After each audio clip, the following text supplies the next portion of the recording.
ఆయన మీరు ఊహించు వాటికంటేనో, మీరు అడుగు వాటికంటేనో అత్యధికంగా మీ జీవితంలో చేస్తాడండి. అత్యధికంగా చేస్తాడు.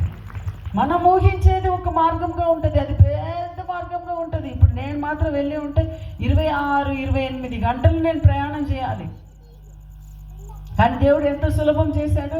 జస్ట్ ఇక్కడ నుండి 8 గంటల సేపు అక్కడ లండన్లో మంచిగా హాయిగా మీటింగ్ గురించి రెస్ట్ తీసుకొని మళ్ళీ ఒక 7 గంటలు ప్రయాణం చేస్తే యూఎస్ పై చేరిపోతుంది. ఇది నాకు తెలుసు ఇది, కానీ నా మైండ్లో రాలేదు. కానీ దేవుడే చెప్పి, దేవుడే ఆర్గనైజ్ చేపించి, ఇంకా నేను కన్ఫర్మ్ చేయలేదు, ఇంకా వస్తున్నానని ఇంకా చెప్పలేదు, జస్ట్ చూసి పెట్టుకున్నాను. దేవుడు అద్భుతమైన రీతిగా మన చేయి పట్టి ఆయన నడిపిస్తాడు.